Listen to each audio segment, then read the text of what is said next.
सतीशनगर गांव में पीतांबर सेठ अपनी पत्नी बिमला और दो बेटियों आस्था और शारदा के साथ रहता था।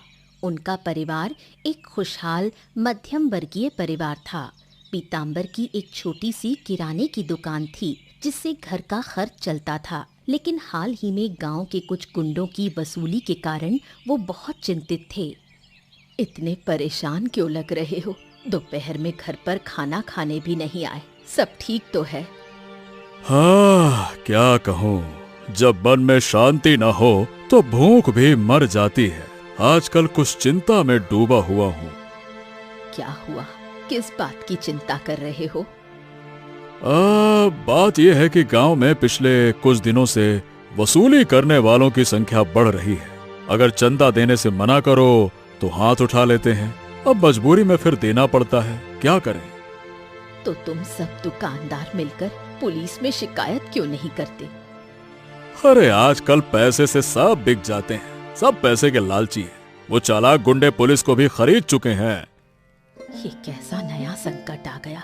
हम तो अपने तरीके से दुकान चलाकर शांति से जी रहे थे, अब फिर नई मुसीबत सिर पर। अब जो कमाते हैं उसका आधा गुंडे ले जाते हैं। ऐसे में कैसे घर चलेगा? पैसों की चिंता मुझे नहीं है, पर तुम्हें कुछ हो गया तो मैं क्या करूंगी? अब मैं कोशिश तो करता हूँ, लेकिन जिस तरह से गांव में अन्याय बढ़ रहा है, कुछ ही दिनों में शरीफ लोगों के लिए रहना मुश्किल हो जाएगा। अगर हालात और बिगड़ गए तो शायद गांव छोड़कर कहीं और जाना पड़ेगा। गांव में बढ़ती अराजकता ने पीतांबर और बिमला को अपने भविष्य को लेकर सोचने पर मजबूर कर दिया। आस्था और शारदा दोनों पढ़ाई में होशियार और संस्कारी थीं। पढ़ाई के साथ साथ खेल कूद और घर के कामों में भी निपुण थीं। उनके लिए उनके माता पिता ही सब कुछ थे। मुझे बहुत चिंता हो रही है। माँ से पता चला कि पापा गांव छोड़ने का सोच रहे हैं। क्या कह रही है तू? लेकिन क्यों? हम तो बचपन से ही इसी गांव में हैं। यहाँ से क्यों जाएं? तू तो दिन भर अपने में मस्त रहती है। आसपास क्या हो रहा है, कुछ खबर भी है? ज्ञान मत दे, सीधे बता क्या हुआ है। पापा को दुकान चलाना मुश्किल हो गया है। गांव के गुंडे वसूली करने लगे हैं। हर दिन पैसे मांगते हैं और मना करने पर मारपीट करते हैं। पापा और बाकी दुकानदार सब तंग आ चुके हैं। लेकिन इसका मतलब ये नहीं कि हम गांव ही छोड़ दें। ये तो इस बात का हल नहीं। मैं भी यही सोच रही थी, लेकिन अगर पापा ने फैसला ले लिया तो हम क्या कर सकते हैं? उनकी बात काटने की हिम्मत तो है नहीं। हमारी पढ़ाई, सारे कामकाज, सब कुछ इसी गांव में है। यही हमारे अपने लोग हैं। हम कहाँ जाएंगे? मैं तो कहीं नहीं जाऊंगी। मेरे तेरे चाहने से कुछ नहीं होगा। पापा जो भी करेंगे हमारी भलाई के लिए ही करेंगे। तेरा दिमाग खराब हो गया है। हर बार माँ बाप जो कहें वही सही नहीं होता। कभी तो सोच कि उनका फैसला कितना सही है। मुझे अपने माँ बाप पर पूरा भरोसा है। वो कभी हमारा बुरा नहीं चाहेंगे। पर गांव छोड़कर क्यों जाना? मैं नहीं जाऊंगी। मेरे साथ रोना धोना मत कर। हिम्मत है तो जाकर पापा से कह दे। गांव छोड़ने की बात पर दोनों बहनों में झगड़ा बढ़ता गया। गांव के जिन गुंडों ने वसूली शुरू की थी, उनमें से सबसे बदनाम था मुरली। अपने पिता की राजनीतिक ताकत के बल पर वो पूरे गांव में आतंक मचाता फिरता, हर किसी को धमकाता। अरे सुन सुन सुन, ये बता, तू हरिपद मास्टर की बेटी है ना? हाँ काका, आप मेरे पापा को जानते हो? अरे बहुत अच्छे से जानता हूँ। ये बता, वो दिखते नहीं आजकल, कहाँ है? पापा व्यापार के सिलसिले में शहर गए हैं। अगले हफ्ते लौटेंगे। अरे 4 महीने हो गए दुकान खोले, अब तक ठीक से चंदा नहीं दिया और ऊपर से शहर चले गए हैं? आप क्या कह रहे हो? मैं तो कुछ समझी ही नहीं। हाँ, तुझे समझने की जरूरत नहीं है बेटा। बस ये कहना कि जब तुम्हारे पापा आए तो उनसे कहना बेटा कि मुरली काका से मिलने को आ जाएं, बस। ठीक है काका, पापा के आते ही कह दूंगी। और हाँ, ये भी बता देना, अगर चालाकी की और मुझसे मिलने नहीं आए तो मैं घर आ जाऊंगा, और मैं घर आया तो घर जला दूंगा। मैंने तो सोचा था आप अच्छे इंसान हैं, लेकिन आपकी बातों से लग रहा है आप बहुत ही बुरे हो। आले आले आले आले छोटे बच्चे, तू मुझको बुरा कह रही है? रुक जा, अभी तुझको सबक सिखाता हूँ मैं। तेरी तो... ये आप क्या कर रहे हो? अरे तू कौन है अब? मैं कौन हूँ इससे फर्क नहीं पड़ता। क्या आपके अंदर इंसानियत बची है? एक बच्ची को चाकू दिखा रहे हो? अरे ज्यादा बोलो मत, मैं कुछ कर बैठूं उससे पहले ही तुम दोनों यहाँ से निकल जाओ। अरे जाओ। अगर आस्था समय पर नहीं आती तो शायद मुरली बिंदु को नुकसान पहुंचा देता। आस्था बिंदु को लेकर वहां से चली गई। बिमला को हमेशा आस्था और शारदा की चिंता लगी रहती। उसे डर था कि कहीं कुछ बुरा ना हो जाए, इसलिए वो हमेशा उन्हें सतर्क रहने को कहती। जब उसे मुरली के साथ हुई घटना के बारे में पता चला तो वो गुस्से में सड़क पर ही फट पड़ी। क्या जरूरत थी मुरली से बात करने की? क्या तुम लोग उसे जानती हो? पूरे गांव में उसके बाप की ताकत है, कोई उसके खिलाफ आवाज उठाने की हिम्मत नहीं करता। वो एक बच्ची को चाकू दिखाकर डरा रहा था। अगर मैं समय पर नहीं पहुंचती तो शायद उसे मार भी देता। और तुम मुझसे पूछ रही हो कि मैं बीच में क्यों गई? दूसरों की जान तभी बचानी चाहिए जब अपनी जान सुरक्षित हो। मुरली एक बहुत ही खराब लड़का है। गांव के बड़े से बड़े लोग भी उससे डरते हैं। जो लोग डरते हैं उन्हीं को और ज्यादा डराया जाता है माँ। हो सकता है कि उसके पास ताकत हो, उसके पिता का रसूख हो, लेकिन इसका मतलब ये नहीं कि वो गलत करता फिरे और कोई कुछ बोले नहीं। ज्यादा होशियार बनने की जरूरत नहीं है। आज के बाद अगर मुरली से झगड़ा करते सुना तो अंजाम बुरा होगा। जिंदगी भर डरते डरते ही तुम्हारा ये हाल हुआ है। अब गांव छोड़कर भागने की सोच रहे हो? एक थप्पड़ मारूंगी, गाल लाल हो जाएगा। क्या यही सिखाया है मैंने तुम्हें? अब हमसे ऊंची आवाज में बात करोगी? माँ, बुरा मत मानो, लेकिन शारदा ने कुछ गलत नहीं कहा। तुम लोग हमेशा डरते आए हो, इसी वजह से लोग तुम्हें और डराते हैं। अभी तो सिर पर माँ बाप का साया है, इसलिए ये सब बातें इतनी आसानी से कह रही हो। अगर हम ना होते तो दुनिया की बेरहमी समझ में आती। इसी बेरहम दुनिया में हिम्मत से लड़ना पड़ता है, डर से नहीं। खैर, अब कुछ और कहना बेकार है। मुरली के साथ उसका साथी था पराश। वो हमेशा मुरली के साथ मिलकर गांव में अपनी ताकत दिखाता था और लोगों को डराता था। मुरली के करीब होने के कारण लोग उससे खौफ खाते थे। अरे क्या कहूँ, इस हफ्ते मैं बाजार नहीं जा सका। अच्छा ये बता, तुझ पर जो हफ्ता वसूली का जिम्मा छोड़ा था, ठीक से किया कि नहीं किया? ओहो, जब मैं हूँ तो तुम्हें चिंता करने की जरूरत है क्या है? मैं सब इंतजाम कर चुका हूँ, बस एक छोटी सी परेशानी है। अरे अब क्या परेशानी है? क्या हो गया? अब बात यह है कि बाजार में कुछ दुकानदार हैं जो नाटक करते हैं पैसा देने में। उनमें सबसे ज्यादा दिक्कत है ये ससुरे पीताम्बर सेठ को। अच्छा याद दिलाया। मैं भी उसके बारे में बहुत सुन रहा था। सुना है वो दूसरों को भी हमारे खिलाफ भड़का रहा है। और नहीं तो क्या, बूढ़े को कुछ ज्यादा ही पंख लग गए हैं। पैर कबर में लटके हैं, लेकिन मुंह बहुत चल रहा है। लगता है कि अब उसके पंख काटने पड़ेंगे। और नहीं तो क्या, अगर वो ज्यादा ही उड़ रहा है तो एक काम करते हैं, उसको उड़ा देते हैं। मुझे उड़ते हुए शिकार करने में ही बड़ा मजा आता है। सही वक्त पर ऐसा वार करूंगा ना कि हिल भी नहीं पाएगा। तुम्हारे फैसले पर भला सवाल कौन कर सकता है? और नहीं तो क्या, पहले शहर के काम निपटा लो, फिर उस बुढ़े को देखता हूँ। चंदा नहीं देगा वो, बड़ा आया, बहुत बढ़ गया है ना। ठीक है। मुरली के शहर जाने की खबर सुनकर पीताम्बर गांव छोड़ने का फैसला करता है। जान के डर से बिमला भी मान जाती है, लेकिन आस्था और शारदा इस फैसले से खुश नहीं थीं। बस कुछ ही दिन में सालाना परीक्षा शुरू होने वाली है और अब हमें गांव छोड़ना पड़ रहा है। कितना बड़ा नुकसान है मेरे लिए। मुरली जैसे इंसान की वजह से हमारी जिंदगी बिखर गई, वरना हम सालों से चैन से जी रहे थे। बहुत समझाया मैंने पापा को, लेकिन उनमें वो हिम्मत ही नहीं कि मुरली का सामना करे। गांव के सारे पुलिस वाले भी पैसे खाकर चुप हैं। जब कानून ही बिक चुका है, तब आम आदमी क्या कर सकता है।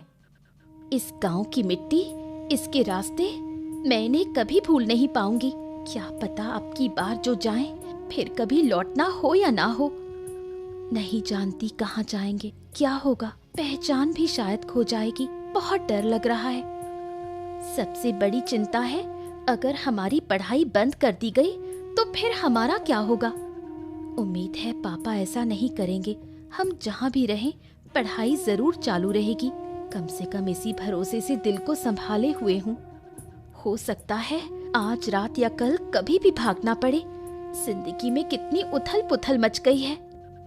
जब से मुरली के पिता गांव के मोरल बने हैं, तब से सब कुछ बिगड़ गया। लूट पाट, धमकी, हत्या, कुछ भी आम हो गया है। कोई दिन तो ऐसा आएगा जब मुरली को उसके कर्मों की सजा मिलेगी। क्या उस दिन हम इस गांव में रहेंगे? उसी शाम आस्था और शारदा अपने कुछ दोस्तों से मिलने बाहर जाती हैं, जबकि पीतांबर और बिमला घर के सामान समेट रहे थे। तभी मुरली और पराश वहां आ धमकते हैं। अरे अरे अरे अरे अरे तुम लोग, अरे तुम मेरे घर में कैसे घुस आए? रुको रुको, अरे अरे रुक जाओ। देख रहा हूँ चुपचाप भागने की तैयारी चल रही है। ये गांव छोड़कर कहाँ जाने की सोच रहा है रे बुड्ढे? है? अरे तमीज से बात करो। मैं कहीं भी जाऊँ वो मेरा फैसला है। तुम बीच में क्यों टांग अड़ा रहे हो? मैं टांग अड़ाऊंगा नहीं, मैं टांग तेरी छाती पर रखूंगा साले। वैसे मुझे कोई आपत्ति नहीं है अगर आप जाना चाहते हैं, लेकिन बकाया का चंदा दीजिए। बिना चंदा दिए भागने की कोशिश कर रहे हैं आप। ये बात तो बिल्कुल पसंद ना आई मुझको। और मुरारी भाई का पैसा हड़प कर भागना चाहते हो? सोच लिया था कि हमें भनक भी नहीं लगेगी। ज्यादा बातें मत बनाओ। अगर जाना है तो पैसे देकर जाओ, वरना अच्छा नहीं होगा। अरे देखो, मैं गरीब आदमी हूँ, मेरे पास पैसे नहीं है, इसीलिए जान बचाने के लिए गांव छोड़ना चाहता हूँ। दया करो मुझ पर, दया करो।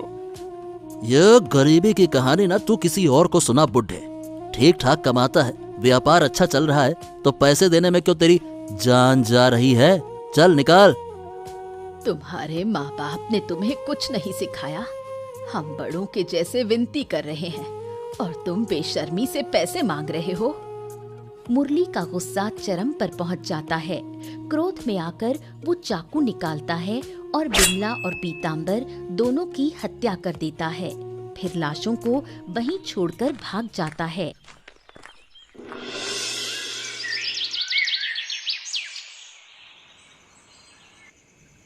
रात को आस्था और शारदा अपने दोस्तों को विदा करके जब घर लौटती हैं, तो अपने माता पिता की लाश देखकर जैसे उनके पैरों तले जमीन खिसक जाती है। यहाँ तक कि शारदा तो होश ही खो बैठती है। होश में आने के बाद वो आसपास के लोगों को बुलाती है। कल ही तो हम इस गांव को छोड़ने वाले थे, सब कुछ पीछे छोड़ने वाले थे। ऐसा कौन दुश्मन था जिसने हमें ये बड़ा नुकसान दे डाला? हमारी इस दुनिया में माँ बाप के सिवा कोई नहीं था। अब हम जिंदगी भर के लिए अकेले हो गए। शाम को माँ से लड़ झगड़ कर निकली थी। कभी नहीं सोचा था कि लौटकर ये दृश्य देखने को मिलेगा। हे ऊपर वाले, हमें इतनी बड़ी सजा क्यों दी?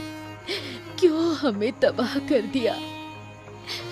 अगर हमें जरा भी अंदाजा होता कि घर लौटकर ये देखने को मिलेगा, तो हम कभी नहीं जाते।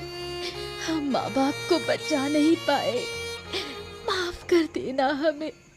आस्था और शारदा के विलाप से वहाँ मौजूद हर किसी का दिल भारी हो गया। सभी उन्हें दिलासा देने की कोशिश करते हैं, शारदा सदमे में बार बार बेहोश हो रही थी। फिर पुलिस आकर लाशों को अपने साथ ले जाती है। अब क्या करेंगे दीदी, इस दुनिया में हमारा तो कोई अपना नहीं रहा।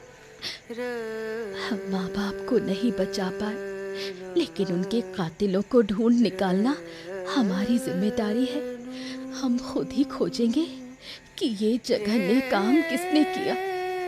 तू सही कह रही है दीदी, जिसने भी किया हो, अगर वो सामने आ जाए तो टुकड़े टुकड़े कर दूंगी। गुस्से में होश खो बैठना ठीक नहीं। कोई ना कोई जरूर होगा जो हमारी मदद करेगा। हमें शांत दिमाग से इसका पर्दाफाश करना होगा। इतने दुख भरे माहौल में भी दोनों बहनें दृढ़ निश्चय करती हैं कि माँ बाप के कातिलों को किसी भी हालत में ढूंढ निकाला जाएगा। गुस्से में पीतांबर की हत्या करके भाग तो गए, लेकिन मुरली के मन में डर बैठ गया था, क्योंकि उसने इससे पहले कभी हत्या नहीं की थी। वो और परेश गांव छोड़कर किसी और जगह छिप जाते हैं। अरे कितनी बार तुझसे कहा था कि हर वक्त गुस्से में चाकू निकालना बंद कर। अब देख तूने क्या कर डाला। अरे कुछ ही दिनों में गांव में मुखिया का चुनाव है। अगर पिता को पता चल गया कि मैंने ऐसा कुछ कर दिया है तो वो मुझे जान से मार देंगे। बिल्कुल मारेंगे, इसमें कोई शक नहीं है। अगर गांव वालों को पता चल गया कि इसके पीछे तेरा हाथ है तो तेरे पिता को कोई वोट नहीं देगा। अरे यार अब डांट मत, कोई समाधान बता, समाधान। मैं इस झमेले से कैसे निकलूं ये बता। समस्या तो मुझे भी पता है। हर बार तू कुछ मुसीबत करता है, फिर मुझसे ही मदद की उम्मीद रखता है कि रास्ता निकालूं। अभी तेरे पिता को कुछ नहीं बताया जाएगा, वरना मामला बिगड़ जाएगा, समझा? अबे अगर उन्हें ना बताऊंगा तो मुझे इस मुश्किल से निकालेगा कौन? जितना हम डर रहे हैं वैसे उतना डरने की बात है नहीं। अभी तक किसी को कुछ भी पता नहीं है कि हत्या हमने की है। गांव के लोग जानते ही हैं कि हम बाहर हैं, बस। हाँ ये बात तो मैंने सोची ही नहीं थी। अगर सबको लगे कि हम गांव में ही नहीं थे तो हम पर शक नहीं जाएगा। बिल्कुल सही कहा। सुबह होते ही हम गांव लौटेंगे और ऐसे बर्ताव करेंगे जैसे कुछ हुआ ही नहीं। और ये तेरा जो चाकू है ना, उसे यहीं कहीं जमीन में गाड़ दे, बस। ये हुई ना बात। अगर हम सुरक्षित हैं तो पिताजी के चुनाव में कोई अड़चन नहीं आएगी। ये लो भैया, बच गए।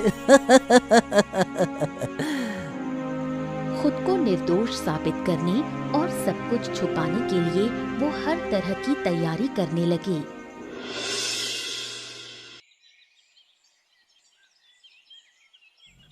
आस्था और शारदा ने पूरे गांव के लोगों से पूछताछ की, लेकिन कोई खास जानकारी नहीं मिली। लेकिन कुछ दिन बाद भानु नाम का एक लड़का दावा करता है कि वो उनकी मदद कर सकता है।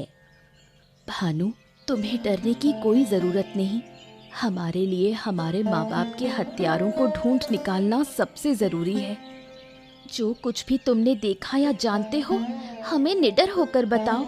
हम वादा करते हैं तुम्हें कोई नुकसान नहीं होगा। जो मैं बताने जा रहा हूँ वो बहुत जोखिम भरा है, लेकिन मैं तुम्हारा दुख देख नहीं पा रहा। बात यह है कि सरदा, जिस दिन पीतांबर काका और विमला काकी की हत्या हुई, उसी शाम मैंने मुरली और उसके साथी परेश को तुम्हारे घर से बाहर निकलते देखा था। मुझे शुरू से मुरली पर शक था, लेकिन सब कह रहे थे वो शहर में था, इसलिए मैं यकीन नहीं कर पाई। अगर भानु हमारा साथ दे तो हमें न्याय मिलना आसान होगा। अगर तुम मेरी सुरक्षा की गारंटी दे सको तो मैं तुम्हारी मदद करने के लिए तैयार हूँ। तुम्हें कोई नुकसान नहीं होगा, मैं वादा करती हूँ। परेश और मुरली को पता चल जाता है कि भानु ने उनके खिलाफ पीतांबर और बिमला की हत्या के मामले में पुलिस के सामने गवाही दी है। ये सुनते ही वो दोनों भानु को रास्ते से हटाने की योजना में जुट जाते हैं। अरे यार, हमने तो सोचा था कि हम सुरक्षित हैं, इसलिए गांव लौट आए, लेकिन उस ससुरे भानु ने हमारी सारी योजना पर पानी फेर दिया। सुना है कि उसने आस्था और सरदा के साथ मिलकर पुलिस के सामने हमारे खिलाफ गवाही दी है। अरे यार, ये कहाँ से निकल आते हैं लोग बाग। उस दिन जब हम हत्या करके घर से निकले थे ना, शायद उसने हमें देख लिया था। अगर उस वक्त ही मिल जाता तो साले को वहीं निपटा देते। एक और खून होता और क्या होता। क्या कहूँ, तुम्हारे पिता हमसे बहुत नाराज हैं। अगर ये बात पूरे गांव में फैल गई तो उनके चुनाव पर असर पड़ेगा। मैंने बहुत मुश्किल से उन्हें समझाया है। अरे मैं भी क्या कहूँ, मैं इतनी बड़ी गलती कर बैठा। अगर ये बात गांव में फैल गई तो पापा अगली बार मुखिया नहीं बन पाएंगे, ये फिर तय है। और अगर तुम्हारे पापा मुखिया नहीं बन पाए तो पुलिस को तुम्हें पकड़कर ले जाने में 2 मिनट नहीं लगेंगे। हाँ, वही तो, ये सब ससुरा उस भानु की वजह से हुआ है। उसकी इतनी हिम्मत कैसे हुई मेरे खिलाफ गवाही देने की। साले को तो मैं। इससे पहले कि ये सब बातें पूरे गांव में फैले, हमें एक और कदम उठाना होगा। भानु, आस्था और सरदा, इन सबको रास्ते से हटाना होगा। क्या कहता है? अरे पहले 2 हत्याएं करके हम मुश्किल में हैं, और अब तू कह रहा है कि 2 हत्याओं से बचने के लिए 3 हत्या और करे। कहां से सीखता है रे ये तू सब उपाय हैं? अरे अगर हमने उन्हें नहीं हटाया तो पूरी सच्चाई गांव में फैल जाएगी और फिर तुम्हारे पापा का चुनाव तो गया। हाँ, नहीं नहीं नहीं नहीं नहीं, मैं नहीं चाहता कि मेरी वजह से पापा को कोई नुकसान हो। हाँ तो बस हमारे पास अब एक ही रास्ता बचा है और वो मैंने तुझे बता दिया है। अब तू बता क्या करना है।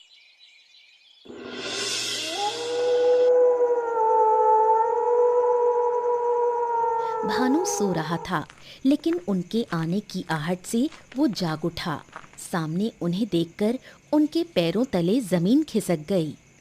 हाँ, अरे तुम लोग इस वक्त यहाँ? दरवाजा तो बंद था, अंदर कैसे आए? हमें देखकर क्या तेरी जान निकल गई? देखो तो सही, पैंट गीली हो गई क्या? मुरली को अंदर आने के लिए दरवाजे की जरूरत नहीं होती। एक रास्ता बंद हो तो वो 100 रास्ते बना लेता है। सुना है तो पुलिस के सामने हमारे खिलाफ गवाही दे रहा है। आस्था और सरदा का गवाह बनकर हमें फंसाने की कोशिश कर रहा है। क्यों रे? इतने साल हमसे फायदा उठाकर अब हमारे खिलाफ बोल रहा है। मुझे माफ कर दो मुरली दादा, मुझसे गलती हो गई।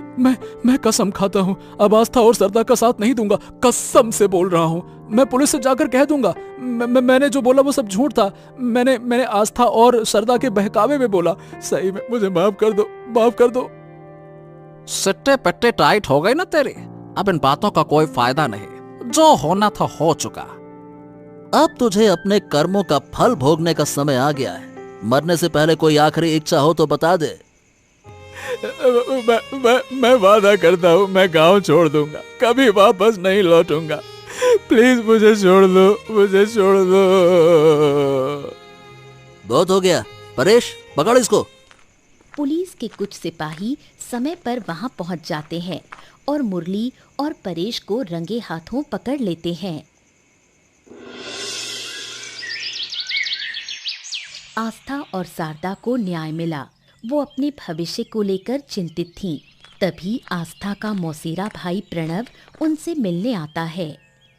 प्रणव दादा, तुम आज अचानक? मम्मी पापा के अंतिम संस्कार के बाद तो कभी आए ही नहीं। हाँ, जब भी इस घर में आता हूँ पीताम्बर मामा और विमला मामी की यादें सामने आ जाती हैं। बहुत दर्द होता है, इसीलिए कभी आ नहीं पाया। हमें न्याय मिल गया दादा। नए दरोगा बाबू और हमारी मेहनत से हम माँ बाप के हत्यारों को सजा दिला पाए। मैं ना आ सका, लेकिन सब जानता जरूर था तुम्हारे माता पिता धन्य है जो तुम्हारे जैसी बेटियां उन्हें मिली। पूरे गांव में तुम्हारी बहादुरी की मिसाल दी जा रही है। माँ बाप ने हमेशा सच का साथ दिया, कभी किसी का बुरा नहीं किया। उनके हत्यारों को सजा दिलाना हमारा फर्ज था। तुम्हारी वजह से गांव मुरली और उसके बाप के आतंक से आजाद हुआ है। लेकिन अब आगे क्या होगा? हम अपना भविष्य कैसे संवारें, यही समझ नहीं आ रहा। हाँ, इसी का हल देने आया हूँ। ये जमीन के कागज हैं जो पीताम्बर मामा ने खरीदे थे। साथ में 10 लाख की बीमा राशि भी छोड़ी थी। उन्होंने कहा था कि अगर उन्हें कुछ हो जाए तो ये सब तुम्हें दे दूं। ये सब जानकर आस्था भावुक हो जाती है। 1 साल बीत जाता है। पीताम्बर द्वारा खरीदी गई जमीन पर छोड़े गए 10 लाख रुपए से आस्था और शारदा एक बड़ा रेस्टोरेंट खोलती हैं। देख शारदा, किस्मत कैसे बदल गई। आज हमारे पास सब कुछ है, लेकिन जिनके होने से ये सफलता और भी खास हो जाती, वही हमारे साथ नहीं है। बिल्कुल दीदी, पिछले 1 साल की मेहनत और लगन का ही नतीजा है ये हमारा रेस्टोरेंट। अगर माँ और पापा आज जिंदा होते तो हमारी ये सफलता देखकर उन्हें कितना गर्व होता। जब तक माँ पापा थे, हमारे हिस्से में सिर्फ तंगी और तकलीफ ही थी। आज जब हम बेहतर जिंदगी जीने लायक हो गए हैं, तब वो हमारे बीच नहीं है। एक अफसोस हमेशा रहेगा कि माँ पापा हमारे ये अच्छे दिन नहीं देख पाए। जब वो थे, तब हम छोटी छोटी बातों पर उनसे बहस करते थे, उन्हें समझने की कोशिश नहीं की। आज समझ में आता है कि माँ बाप के बिना दुनिया कितनी कठिन है। मैं दुआ करती हूँ कि इस दुनिया के सभी माँ बाप हजारों साल जिए। ऊपर वाला किसी भी बच्चे से उसके माँ बाप को इतनी जल्दी न छीने। अब हमें और भी मेहनत करनी होगी इस बिजनेस को और ऊंचाई तक ले जाने के लिए। हमें बीते समय की छाप से निकलकर अपना भाग्य खुद लिखना होगा। बिल्कुल सही कहा तूने, हम एक दूसरे की ताकत हैं। हम दोनों बहनें मिलकर हर मुश्किल को पार कर लेंगे। लेकिन मैं सोच रही थी कि हमारे इस नए रेस्टोरेंट का नाम क्या रखा जाए। जिनकी मेहनत की कमाई से ये रेस्टोरेंट खड़ा हुआ है, माँ और पापा, उन्हीं के नाम पर इसका नाम रखा जाएगा। आज की ये खुशी, ये सफलता, सब कुछ मैं माँ पापा को समर्पित करती हूँ। वो दोनों अपने नए रेस्टोरेंट की तरक्की के लिए दिन रात मेहनत करने लगती हैं।